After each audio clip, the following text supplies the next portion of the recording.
ऊपर घर वाले अगर 1.5 लाख रुपए का खर्चा कर रहे हैं तो आपकी जिम्मेदारी बनती है डेली 15-15 घंटे 16-16 घंटे पढ़ने की। पढ़ने से आज तक किसी की मृत्यु नहीं हुई है। और मैं हर बार कहता हूं कि अगर आप मेहनत जिस लेवल की करोगे आपको उसी लेवल का प्राप्त होगा। आपके भले 10वीं में 98% और यहां आके आप अगर रास्ता भटक जाते हैं तो 98% की मार्कशीट को दिमक खाएगी, वो मार्कशीट कोई काम की नहीं है। आपकी भली 10वीं में मेरी तरफ 49% ही क्यों ना हो, लेकिन आपका ग्रुप अच्छा है और आपने दवा के मेहनत की है, अपनी तरफ से कहीं कसर नहीं रखी है, रातें काली करी है, आपको यह भी नहीं पता चला कि आज कौन सी तिथि है, तो आपकी भले 10वीं 12वीं में 48% ही क्यों ना हो, आप बहुत शानदार रिजल्ट देके निकलोगे, इसकी मैं आपको गारंटी दे सकता हूं। आप भूल जाइए आपका बैकग्राउंड क्या था। आपको अपने बैकग्राउंड पे न गर्व करना है, न आपको उसकी चिंता करनी है। अब पूरी नई कहानी है, अब पूरी नई कहानी है। आज जैसा शुरू करोगे और अंत तक जिस गति से चलोगे वही रिजल्ट का फैक्टर बनेगा, न कि आप 11वीं 12वीं में कैसे थे या बीएसटीसी में कैसे थे या आपका पास्ट कैसा रहा, कोई मैटर नहीं करता।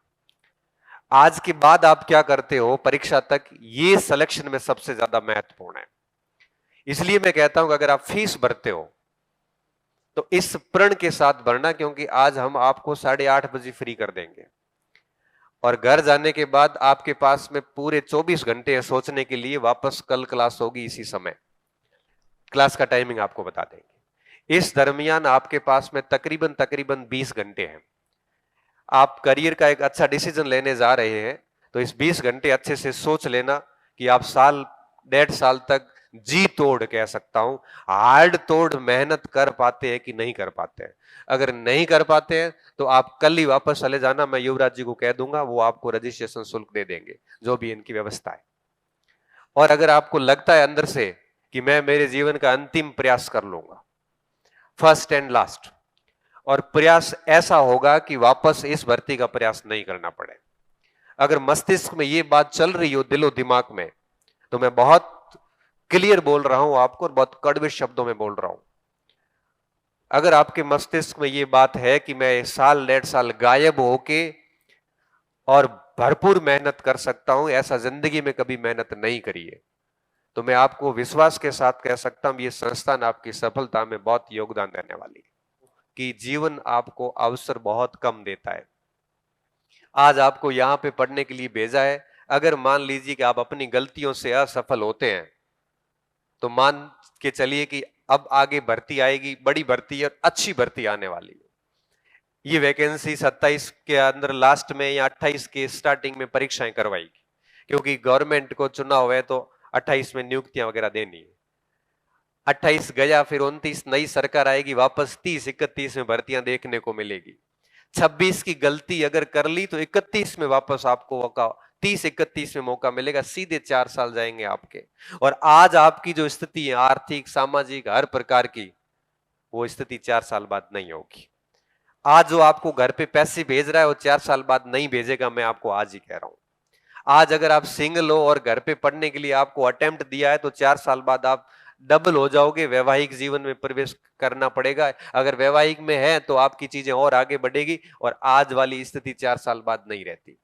कई बार ऐसी स्थिति आती है कि पैसे देने वाले भी पीछे टूट जाते हैं कि भाई मेरे पास नहीं है, और ऐसे लोगों को मैंने देखा है मेरे सामने। मैंने उन बच्चों को देखा है जो पहले बहुत बढ़िया तरीके से पढ़ाई कर रहे थे, कुछ गलतियां करी, फेल हुए, घर वालों ने हाथ निकाल दी, अब 6-6 7-7 घंटे की जॉब करते हैं और उसके साथ पढ़ रहे हैं। मैंने ऐसी बच्चियों को देखा है कि घर वालों ने शादियां कर दी, बच्चे हो गए, अब बैठी है, पढ़ने की इच्छा खूब है, लेकिन करे क्या।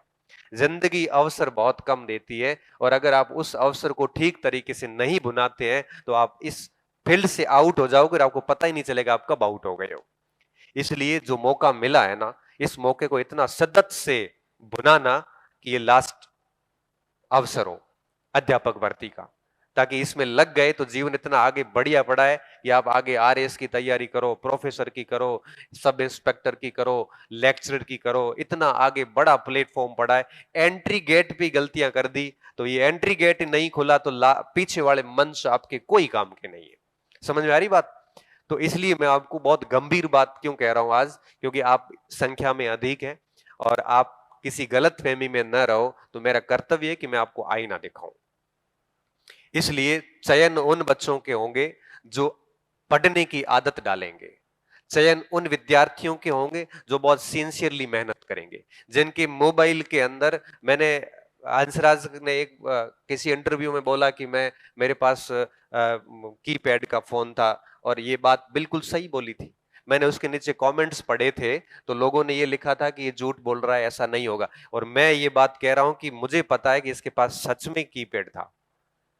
क्यों, मुझे कैसे पता चला? तब मैंने एक बार मैं इतिहास पढ़ा रहा था और कोई फैक्ट थोड़ा सा इधर उधर हुआ, तो हंसराज ने कहा सर इसका शायद ये उत्तर है, तो मैंने कहा बेटा मोबाइल देख, थोड़ा गूगल चेक कर क्या आ रहा है, तो सर मेरे पास तो ये फोन है। मुझे आज भी याद है ये बात, इसके पास सच में कीपैड था। अगर ये बात इसने जब किसी इंटरव्यू में बोली हंसराज ने, तो नीचे मैंने कमेंट्स देखे थे, मोस्ट ऑफ बच्चों के कमेंट ये थे कि झूठ बोल रहा है, झूठ बोल रहा है। आप किसी को ऐसे कह दोगे कि झूठ बोल रहा है, आपकी बस की बात नहीं है, इसका मतलब ये हुआ कि 242-43 नंबर डालने वाला फर्जी है। हिम्मत है लोगों में, अंदर सीना ठोक के लाते हैं। मैं तो कहता हूं पेपर ऐसा नहीं आता लड़का 280 पार करता। मैंने इसको बोला भी था, मैंने कहा था अगर थोड़ा सा पेपर इधर उधर हो गया, ये चौरा 270-80 से पार करेगा, मुझे पूरा भरोसा था। जबकि आपने पेपर देखा कैसा आया, लोगों से 120 अटेंड नहीं हुए, इसके 100 कट कटा के 122 है। ऐसा नहीं है, राकेश इसी के टक्कर का लड़का है, इससे भी एक कदम आगे जाने वाला। और इस बैच में ऐसे बहुत सारे स्टूडेंट थे। तो आप अगर इस फोन का स्क्रीन टाइम आपका ये 2-2, 4-4, 5-5 घंटे रहेगा, तो आप मान के चलिए कि आप अपनी असफलता की पटकथा एक बार और लिख रहे हैं। क्यों? क्योंकि 8-10 घंटे व्यक्ति के रेस्ट करने और सोने का टाइम होता है, 6-7 घंटे आपका कोचिंग ले जाएगा, 8 और 8 16 घंटे तो गए, पीछे बचे 8 घंटे। आप मोबाइल में रील्स देखोगे तो 8 घंटे तो मोबाइल ले जाएगा, फिर पढ़ोगे कब? इसलिए मैं आप सभी को सुझाव देता हूं कि आप अपना मोबाइल या तो चेंज कर लो, अगर आपका इंद्रियां नियंत्रण में नहीं है तो, नहीं तो आप ये नोकिया वोकिया का मोबाइल ले लो छोटा सा और पैक कर दो, घर वालों को कह दो भैया अपना फोन आ जाएगा, नहीं तो आपके लिए हम मरे जैसे हैं। अब साल भर हम आपसे बात नहीं करेंगे, और जब भी हमारे को जरूरत पड़ेगी कॉल कर लेंगे। बाकी मैं आपको बात बताऊं, आपके फोन बंद करने से किसी को कोई फर्क नहीं पड़ता है, आपकी नहीं होने से भी काम होते रहेंगे। तो फोन बंद करो और 7-8 घंटे यहां बैठे हो, ढंग से पढ़ लो, वापस घर जाओ, जो जो चीजें पढ़ाई है वो अच्छे से वापस पढ़ के सो जाओ। क्योंकि कोचिंग का कोई महत्व नहीं है अगर आप वापस जाके चीजों को नहीं पढ़ते हैं और पढ़ के वापस कोचिंग नहीं आते हैं तो। क्यों? क्योंकि जो कल का चीज है वो आज याद नहीं करी तो फिर वो परसों नहीं हो पाएगी। और 4 महीने बाद अगर आपको लगता है कि कोचिंग के बाद याद करूंगा, तो कोचिंग के बाद ऐसी स्थिति आएगी कि आपको लगेगा कि ये नोट्स मैंने ही लिखे हैं क्या। आपको अपने लिखे हुए नोट्स पर भी भरोसा नहीं होगा कि आपने लिखा है।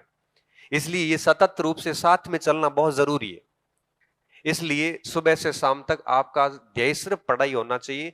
ऐसी मैं उम्मीद कर रहा हूं कि अगर आप ये सब चीजें आज सोच लेना, आपके पास में 12, 15, 18 घंटे का पूरा टाइम है और जीवन निर्माण का इससे बढ़िया अवसर कुछ नहीं। अभी वैकेंसी हाल फिलहाल नहीं है, सफिशिएंट टाइम है, आप सभी एलिजिबल है। क्योंकि जो भी सेकंड ईयर में आ चुका है एलिजिबल, और कोई एलिजिबल नहीं है तो सीधी बात है 2 साल बाद एलिजिबल होगा, तब भी उसको परीक्षा तो देनी है।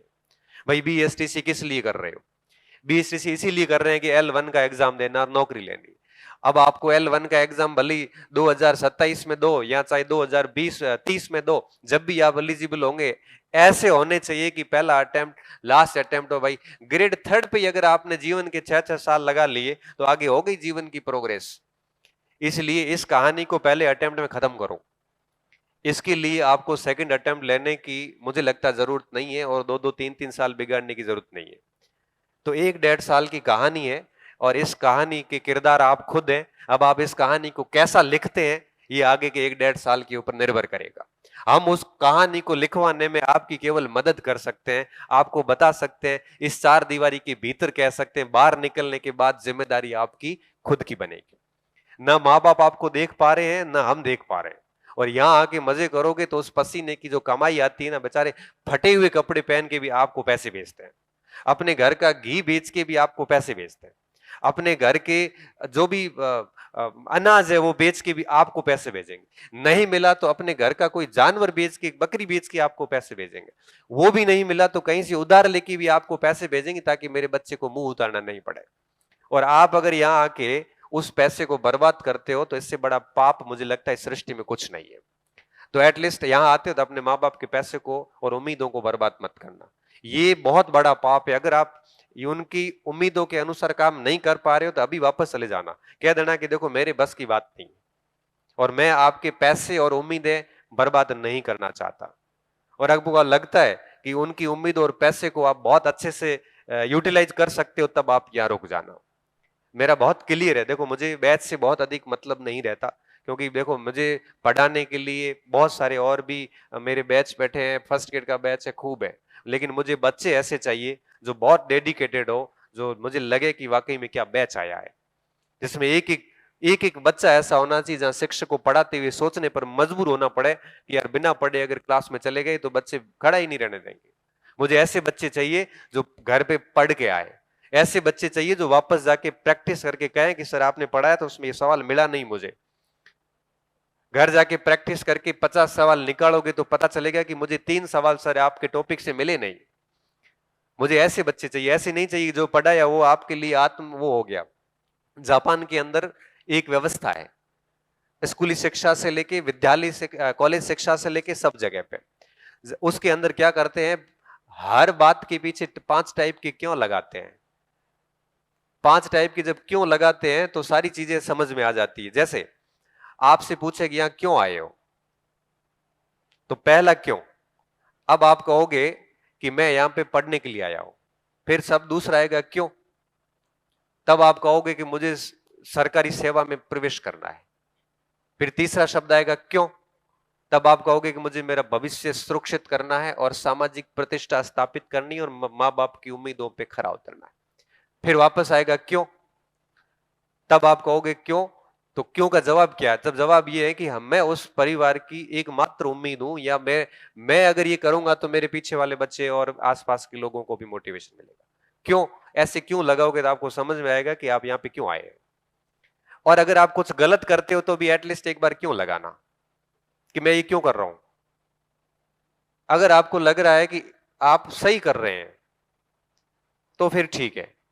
अगर ऐसा कोई व्यक्ति नहीं होता, जब भी कोई कार्य करता है उसके अंदर से वो पूछता है ना कि ये काम गलत है कि सही है, अंदर से अंदर अंतरात्मा से आवाज आ जाती है कि ये काम गलत है या ये काम सही है। इसलिए आप सभी यहाँ पे आए तो हमारी जिम्मेदारी बनती है कि आपको पहले ही हम अलर्ट कर दें। 1-2 दिन तक ये सारी क्लासें चलेगी और गुरुजन आपको सारी अपनी अपनी रणनीति बता देंगे। और मैं आपको जाते जाते सिर्फ एक बात कहूंगा कि नियमितता रखना, कंप्लीट टेस्ट देना, कहीं नकल चोरी चकारी ऐसी जो भी ईमानदारी वाली बातें वही करनी, नकल वगैरह नहीं करनी है। तीसरी बात, जो कंटेंट बताया जाता है उसको कंठस्थ याद करना, डेली उसकी प्रैक्टिस करनी। और चौथी बात, मार्केट क्या कहता है, घर वाले क्या कह रहे हैं, इसमें बिल्कुल रुचि मत लेना। क्यों, यहां आने के बाद घर परिवार के फोन उठाओगे, ये हुआ, घर वालों की समस्या जिंदगी में कभी समाप्त नहीं होगी, पर आपका मूड खराब होता रहेगा। तो जितना संपर्क हो सकता है कम करिए, आपका फोन मोस्ट ऑफ टाइम बंद रहना चाहिए। ये सारी चीजें करना आप, बाकी मैं भरोसे के साथ कह सकता हूं कि जितना गुरुजन यहाँ पे पढ़ाएंगे अगर उसको आप डाइजेस्ट कर पाए तो मैं आपको भरोसे के साथ कह सकता हूं कि आप बहुत अच्छा रिजल्ट दे सकते हैं। और अगर आप वो नहीं कर पाते हैं तो फिर रिजल्ट कभी नहीं मिलना, भले आप किसी भी संस्थान में चले जाए। तो बात यह है कि सेल्फ स्टडी बहुत जरूरी है। कोचिंग के बाद 8-9 घंटे आपको मिलेंगे, 7-8 घंटे मिलेंगे, 5-6 घंटे मिलेंगे, उसमें अगर आप स्व अध्याय नहीं करोगे, उसमें आप सेल्फ स्टडी नहीं करोगे तो इस कोचिंग का कोई महत्व नहीं है। तो आज सारी बातें अच्छे से सोचना और सोचने के बाद में हाँ, उसके बाद में आप है वो डिसाइड कर लेना कि आपको क्या करना है और कैसे करना है। और इस यात्रा में कहीं पर भी दिक्कत आती है तो आप मेरे से बात कर सकते हैं, हम फैकल्टी से बात कर सकते हैं, सर ये कठिनाई आ रही है, उसका समाधान हम अपने आप करेंगे।